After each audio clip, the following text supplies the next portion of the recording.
자, 이어서 수업 시작하도록 할게요. 자, 우리 문제 시간에 우리가 그 관광 그 진흥법, 맨 먼저 이제 생각했던 게 이제 관광사업법이죠.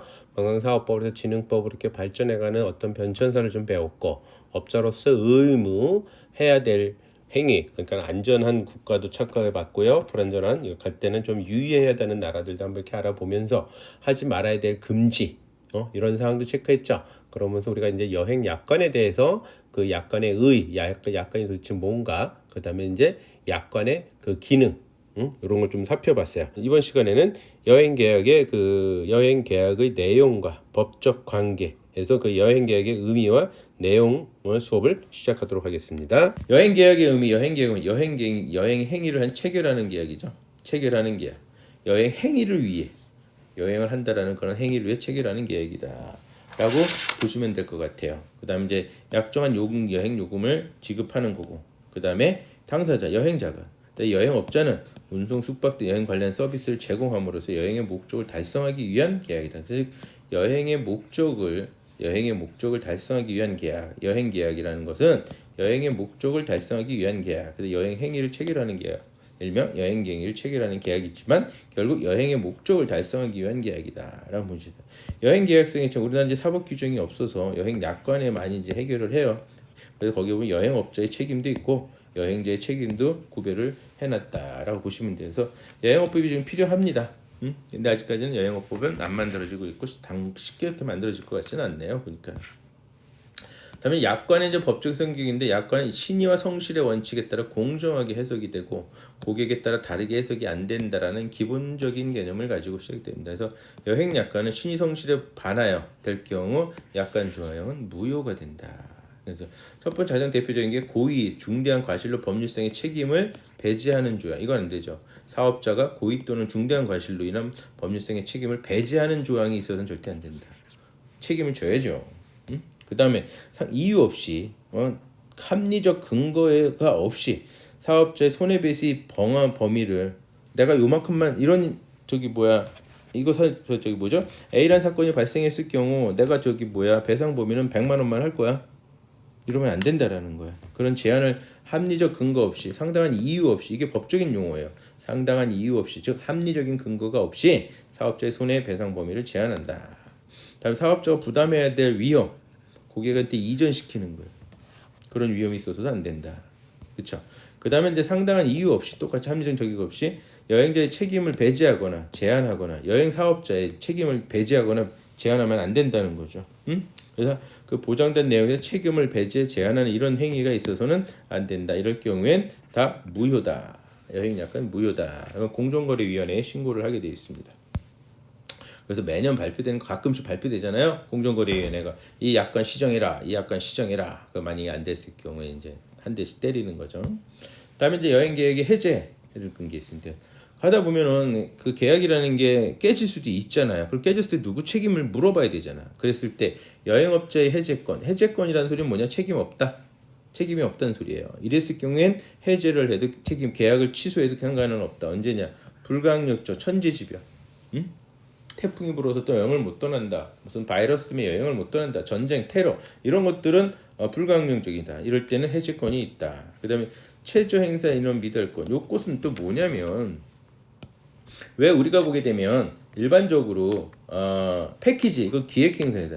패키지한테 최저 인원이 10명이다 라고 해는 최소 출발 인원을 10명으로 했단 말이에요. 10명. 10명으로 해놨습니다. 최소 출발 인원. 근데 7명만 목격이 됐다. 그때 취소했었다. 그럼 여행업체 취소할 수 있는데 단 일주일 전에는 통보를 해야 된다. 출발이 11월 15일이에요. 근데 오늘이 11월 9일이죠. 그래서 오늘 취소하면, 오늘 이제 우리 여행사가 제가 이제 여행사 한다고 칩시다. 11월 9일날 오늘 손님 그럼 7명밖에 예약이 안 돼 있어. 이거 행사 취소 때렸단 말이에요. 그럼 이게 며칠 전이죠? 15일이면? 며칠 전이에요. 15일이면 며칠 전인지 한번 보시면 일주일 전이 아니잖아. 이랬을 땐 여행업자가 문제가 되지만, 만약에 8일날 취소했다 이러면은 행사 인원 중에서 해제권이 있어. 책임 없습니다. 무슨 얘기인지 아시겠죠? 요게 약간의 우월적 지위를 갖고 있는 거예요. 아니 해외여행을 일주일 전에 취소 통보 받으면 어떻게 해? 다음에 어디로 가? 막말로 얘기해서 회사에서 간신히 휴가 받았는데 아주 이런 경우 이게 이제 약간의 여행사의 우월적 지위가 정해져 있다. 그러니까 약관에 표준 약관에 이렇게 돼 있어요. 그다음에 여행자의 계약 위반. 그러니까 손님이 계약을 위반했으니까 취소하는 건 괜찮아, 상관없는 거 당연한 거죠. 여행자의 또 건강에 이상, 당연히 문제가 있는 사람은 신체적으로 문제가 있는 사람은 여행을 모시고 다니면 안 되니까 취소하는 거죠. 이런 것은 당연히 뭐 상식적으로 그런 게 있다. 그다음에 여행자의 해제권이야. 3촌 이내 친족이 사망했을 경우 취소해도 여행자는 저기가 된다. 책임 없다. 내 몸에 신체가 문제가 있을 경우 병원에서 진단서 떼어다가 저기를 하겠을 경우 일반적으로는 어디가 다치거나 뭐 걷지 못하는 이런 상황 아니면 안 된다. 근데 그것도 이제 약간의 법적으로 요거는 법리적으로 시비가 발휘져야 된다라는 거죠. 이렇게 딱 3촌 이내에 뭔가 범위를 정해준 게 아니라 신체 이상이 어디가 감기 걸렸으면 안 되나? 응? 독감 걸렸으면 안 되나? 근데 코로나 걸렸으면 또 말이 다르겠죠? 응? 허리가 부러졌으면 근데 손가락이 부러졌으면 또 다르겠죠. 그러니까 이것도 좀 더 자세하게 그런 게 좀 있었는데 일반적으로는 사망에 관련돼 있다. 중증. 걷지를 못하는 거. 다음에 여행업자가 계약을 당연히 뭐 여행사가 계약을 위반했을 경우엔 여행자 해제권이 당연한 거 있다라고 보시면 되죠. 그런데 여기 이제 표준 약관 개념이거든. 표준 약관 개념인데 표준 약관보다 더 앞선다. 뭐가? 특별 약관이 더 앞선다. 특별 약관이 더 높은 법이라고 생각하면 돼요. 특별 약관이 적용이 돼요. 그래서 특별 약관 보통 여행사들 그렇게 써놔요. 해당 상품은 국외여행 특별 약관이 적용됩니다. 여행 약관을 확인해 주십시오. 이렇게 써놓은 거야. 여기 예를 들자 카타르 항공이 출발 10일 전에 발권이면서 발권을 했어. 그랬을 경우에 100% 환불이 불가하대. 100% 환불이 불가하대. 그럼 이제 돌아버리는 거죠. 보통은 그게 어떻게 돼 있냐면 자 봅시다. 일반적으로 고객들은 10일 전이면 취소 수수료 15%만 내면 되는 거거든. 15%만 내면 아까 100만 원이라고 그랬습니다. 15%면 얼마예요? 85만 원은 돌려받을 수 있어야 되는 거야. 그러나 안 된다 그거를. 뭐라고 써놨잖아요. 항공료 100% 환불이 불가하다. 한 푼도 안 돌려주겠다고 딱. 여기가 특별 여건 써 있으면 여기에 적용을 시켜야 된다라고 보시면 되는 거죠. 표준 여건의 이제 그 주요 내용들은 뭐냐? 여행 상품의 구성 요소에 대한 안내문들이에요. 목적지, 수단, 인솔자, 행사 최전 인원, 여행 요금, 현지업자, 변경, 손해배상, 계약 해제 등 이런 것들 다 여행사의 약관에 들어간다. 목적지 당연히 들어가죠. 이동수단 들어가죠. 인솔자 당연히 동행 유무, 최저 행사 인원이 몇 명인가? 뭐 10명이 될 수도 있고 15명이 될 수도 있고 뭐 이런 게 있습니다. 그다음에 여행 요금 당연히 들어가야 되겠죠. 현지 여행업자 이름이라든가 연락처들이 있어야 되고 여행 조건이 변경했을 경우 환불을 해주는지 아니면 그거에 대해서 정확히 언급이 있어야 되고 그다음에 손해배상도 누구의 잘못을 갖다가 확실하게 적어야 된다. 다음에 계약의 해제 여행사 측이 해제한 것과 여행자 측이 계약 해지야. 아까 해제권이라 그랬잖아요. 책임 없는 거 그런 거를 다 엄밀하게 써줘야 된다라고 보시면 되죠. 그래서 취소 수준 요것 때문에 사실은 가장 많은 말들이 나와서 표준 약관 공정거래위원회에서 정해놨어요. 보통 30일 전에 취소료가 이제 10%서부터 반다는 발적이면 나오셨게. 그다음 10일 전에 하면 15%, 8일 전 9%, 20%, 7일에서 하루 남겨서 30%, 당일 취소는 50%라고 돼 있죠. 결국에는 돈을 한 푼도 못 돌려받는 건 사실 없다. 그러나 특별 약관이 돈을 못 돌려주는 게 만드는 것들도 있다. 특히 이런 저가 항공을 일반적으로 저가 상품들이 그게 특별 약관이 많다. 왜냐? 저가를 받기 위해서 저가 상품을 만들기 위해서 상품의 그 구성 요소들을 싸게 만들어내야 되잖아요. 항공사가 됐든 호텔이 됐든 그래서 싸게 되면 일반적으로 조건을 걸어요. 취소할 경우 환불이 없다. 그거 똑같아요. 환불이 없다. 교환 안 된다. 싸게 샀으니까 뭐 이런 우리가 동대문 뭐 이렇게 다니다고 써 있잖아. 뭐 한 벌에 뭐 옷 같은 경우 세 벌에 10,000원 막 이런 식으로 다시 환불이 안 됩니다. 교환이 안 됩니다. 교환은 되지만 환불은 안 된다. 뭐 이런 식으로 써. 그런 것처럼 특별 약관이다라고 보면 되고요. 주말에선 지용이 돼. 영업일 기준으로 해줘야 돼요. 영업일 기준을. 그렇기 때문에 그 출발일 기준으로 이걸 정확히 잘 따질 때 우리는 영업일 기준으로 한다. 토일 이거는 안 된다. 토요일 날, 일요일 날, 월요일 날 출발은 금요일 날 출발하는 것과 동일하다. 무슨 얘기인지 이해가 됐었어요? 이해가 됐죠? 만약에 월요일 날 출발한다. 그럴 땐 금요일 날 취소한다. 그럼 이건 하루 전 취소가 되는 거예요. 하루 전 취소. 금요일 날 취소한 거예요. 금요일 날 취소하면 월요일 날 출발일 경우 하루 전 이거 3일 전이잖아 원래는. 금, 토, 일, 월요일 날 이날이 출발이에요. 그러면 금요일날 취소했다. 원래는 3일 전이잖아. 3일 전이면 이게 내려오게 되면 3일 전이면은 30% 취소 이렇게 따지는 거잖아요. 그런데 당일날 취소 뭐 이런 개념이 될 수가 있다. 일요일날 취소다. 그럼 당일 개념이에요. 일요일날 내가 취소했다. 당일 출발 같은 개념으로 들어간다. 하루 전 취소가 아니다. 금요일날 취소하는 게 하루 전 취소예요. 토요일날이나 일요일 취소하는 건 당일 취소다. 그럼 50% 수수료를 내는 거예요. 이런 식으로 날짜가 좀 예민하게 적용이 된다라고 보시면 될 것 같습니다. 그다음에 이제 특별 약관 중에 또 우리가 중요시 얘기 아니 표준 약관 중에 지금 표준 약관 중에 우리가 좀 하나 알아둬야 되는 게 있습니다. 특히 유가 급등하고 그러니까 항공요금이나 유류할증료 그리고 또 하나는 뭐가 있냐면은 여기 보면은 환율 뭐 이런 게 있습니다. 자, 유류할증료라는 게 있어요. 유류할증료라는 건 그래서 요즘에 유류할증료는 변동이 된다는 얘기를 꼭 써줘요. 그래서 유류할증료는 금액 변동이 있을 수 있으면 참고하기 바랍니다라는 말을 꼭 써준다. 기름값이 변동이 되니까 너무 변동이 폭이 심하니까 항공사에서 책정을 못하는 거야. 손님한테 받는 게 너무나 변동이 심하니까 그래서 그걸 나중에 그래서 변동이 그때마다 처음에 고시했을 때보다 만약에 계약했을 때 요금이 바뀔 수가 있죠. 그래서 유류할증료는 이런 식으로 또 달아준다. 그걸 하나 이제 첫 번째. 두 번째는 환율이에요. 당초 계약했을 때보다 2% 이상 증감했어요. 늘어나거나 줄었을 때 여행업자는 어떻게 해야 된다? 상기 요금은 예정가이며 최종 요금은 2달 전에 안내해 드립니다라고 이렇게 변동된다는 걸 알려줘야 돼요. 그 다음에 이제 호텔 숙박기간도 5% 이상 증가하면서 이 숫자만 여러분들이 알고 계시면 돼요. 환율은 2% 변동이 됐을 때 여행 고객한테 더 청구하거나 할인해 줄 수 있다. 그러나 또 숙박기간은 5% 이상의 플러스 마이너스 됐을 때 고객한테 요청하거나 환불해 준다라는 걸 보통 다 알게 되고 그다음에 이제 특별 약관이죠. 특별 약관은 꼭 한번 읽어보는 그 고객한테 즉 표준 약관은 이렇게 세 가지를 꼭 우리가 신경 쓴다라고 보시면 되겠습니다. 그렇게 그럼 피해만 보냐? 그렇지 않고 소비자에 대한 구제 권리도 있다. 그래서 소비자를 갖다가 권리를 태동시킨 케네디 대통령이 처음 제창을 합니다. 존 F 케네디. 그래서 1962년 3월 15일 날. 그래서 소비자는 right to 뭐야?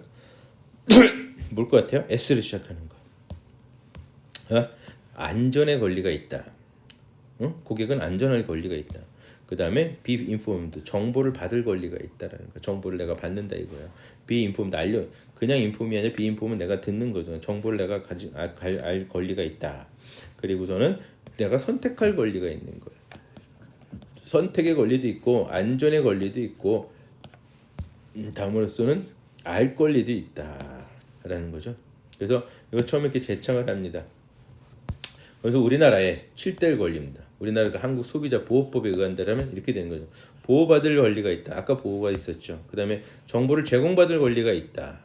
그 다음에 선택의 권리가 있다. 라는 거죠. 그 다음에 의견을 반영할 권리도 있다. 요거 이제 새로 나타난 거죠. 그리고서는 적절한 보상을 받을 권리가 있다. 이것도 새로 나타난 거죠. 그래서 교육을 받을 권리가 있다. 그 다음에 소비자 보호 활동도 할 수 있는 권리가 있다. 교육도 받고 보호자 활동도. 보상을 받을 수 있고 의견을 반영할 권리들이 있다. 이게 최근에 이제 이거는 나중에 점점 발전을 해간다. 그래서 대한민국 일단 7대 권리나 보호받을 권리, 제공받을 권리, 선택할 권리, 의견을 반영할 권리, 적절한 보상을 받을 권리, 교육도 받을 권리가 있고 보호 활동할 수 있는 권리가 있다. 보호 활동할 수 있기 때문에 우리가 스트라이크를 걸 수가 있습니다. 그럼 피해자 구제 방법은 사업자가 이제 구제하는 방법이 있겠죠. 사업자가 여행사가 스스로 이건 우리가 잘못했으니까 이렇게 배상하겠다. 근데 그게 안 끝나게 되면 소비자 단체로 이제 올라가게 되죠. 한 단계 올라가요. 소비자 단체에서 여기서 이제 해결하는 방법이 있고, 그다음 그게 안 끝나면 행정기관으로 이제 한 단계 더 올라가는 거죠. 행정기관에 의해서 피해 구제 방법이 있고, 그것도 안 되면 어떻게 해요? 소비자 보호원에 의해서 이제 재판을 하게 되는 거예요. 재판을. 그래서 그때도 다시 한번 30일 이내 합의 봐라 뭐 어쩌고저쩌고 조정하고 막 이러는데 그게 또 안 될 경우엔 여기 재판으로 가가지고 해결을 해야 된다. 그 흐름들을 보면 소비자와 이제 관련 기관 이게 이제 여행업 불편 처리 센터에 왔습니다. 바로 이렇게 됐을 경우 해결을 한다. 소비자 상담하자 해결이 된다. 그러면 이제 여행업자가 바로 해결을 해주는 거죠. 다음에 이제 그거 안 했다 다시 불편 신고 안 됐다. 그럼 그 다음에 단계에서 해결이 되는 거고. 근데 그것도 지나서 안 됐다. 그 다음엔 다시 합의 권고해서 다시 합의서를 작성하게 해준다. 그럼 종료가 되는 거예요. 그게 작성이 되면. 그리고 나서는 두 번 또 거기까지가 지나게 되면 이제 완전히 법으로 들어가게 되는 거죠. 위원회 개최를 해서 심의 결정을 해서 여기서라도 합의를 하게 되면 이제 재판에 안 가는 거고 그게 안 돼서 또 다시 싸우게 될 경우 여기서는 이제 등록관청에 재판이 이런데 재판을 들어가게 된다라고 보시면 돼요. 그러니까 순서가 여행업자가 합의를 봐주는 단계, 그다음 소비자 단체 그것도 통과가 안 된다면 그 위로 저 행정기관에 그리고 나중에 여행불편처리위원회에서 재판으로 이렇게 들어가게 된다라고 보시면 되겠죠. 아셨죠? 그렇게 진행된다라고 보시면 돼요. 여행자 보호법의 이제 문제점과 대책. 우리 여행자 보호법은 여행업법이 확실하게 좀 돼 있고 여행자 보호법이 제정을 좀 해야 된다라고 보는 거죠. 그래서 여행자 보호 관련 조항을 좀 명시를 좀 더 해줘야 되고 그런 사례들도 많이 만들어서 고객들한테 많이 알려줘야 된다. 여행자 보호기구를 설치를 해야 되겠죠. 관광불편센터를 강화시키고 항상 상설화시켜야 된다. 소비자 상담센터도 설치하고 여행자 보호 시책이 개선해야 돼. 여행 당사자의 참여를 갖다 명문화 시키는 거죠. 보호 시책에 여행자 교육에 지속적인 전개를 해줘야 되죠. 여행자를 갖다가 그 관련 지식을 갖다 지속적으로 교육을 시키는 것이 중요합니다라는 것을 해줘야 된다. 그다음 문제 정확한 정보 전달을 해줘야 된다. 전달 체계를 개선해줘야 돼요. 고객한테 약관을 갖다 단지 전해주는 게 아니라 중요한 것들을 알려줘야 되고 안전 관리를 확립을 하셔야 된다. 이건 이제 정신 상태죠. 예전에 그 헝가리 다니고 유람선 충돌했던 사실 이 비호가 오니까 가지 말았어야 되는데 그냥 안전 불감증이라 그러죠. 안전 불감증. 그러니까는 그 인술자들이라든가 여행사들이 안전 불감증이 좀 여태까지 사고 한 번 없어서 그냥 있잖아 이런 개념 하잖아. 비가 오고 막 이러는데 굳이나 그걸 타야 되는지 파도도 많이 치는데 이거 조심해야 된다. 그다음 이제 불편식 여행자 피해 보상 기금을 조정을 해가지고 불편을 보상을 잘 해주고 다양한 여행 보험 상품을 갖다 개발을 해야 되겠다. 그다음에 여행업계 자율적인 활성화. 자율위원회의 활성화시키는 자율적으로 잘못했으면 책임을 짓는 이런 공정경제, 공정거래를 활성화시키는 이러한 시스템을 계속 우리가 구축을 해야 된다라고 보시면 될 것 같습니다. 자, 오늘도 그 수업 들으느냐고 고생 많으셨습니다. 자, 그래서 오늘도 변함없이 그 출석 과제를 작성을 해가지고 제 이메일로 오늘 밤 12시 늦지 않도록 지금 계속 보면 늦는 친구들이 있어서 피해를 나중에 볼 것 같은데 꼭 늦지 않도록 좀 넣어주시면 되고요. 오늘은 좀 수업 시간이 짧고 대신 그 수업 시간이 짧고 짧다 보니 출석 과제도 좀 쉽게 나갈 것 같네요. 그래서 관광진흥법이 정의 내린 관광진흥법이 여행업은 뭐라고 정의 내렸죠. 그 여행업에 여기다 작성을 해서 주시면 되고요. 두 번째 문제는 표준 약관이란 도대체 뭐냐? 표준 약관이 뭔지 그거에 대해서 아주 간략하게 설명해 주시면 되고 그 다음에 이제 피해를 입은 불만을 가진 이런 소비자들이 요청할 수 있는 권리, 그러니까 소비자 스스로가 지켜야 되는 가질 수 있는 권리죠. 이런 권리들은 도대체 7대 권리라고 하는데 7대 권리가 무엇이 있는가? 그것도 같이 한번 우리 살펴보는 시간이었으니까 이러한 7대 권리가 무엇인지 작성해서 제 이메일로 보내주시면 되겠습니다. 자, 오늘 하루도 수고하셨습니다. 오늘 하루도 화이팅 하십시오.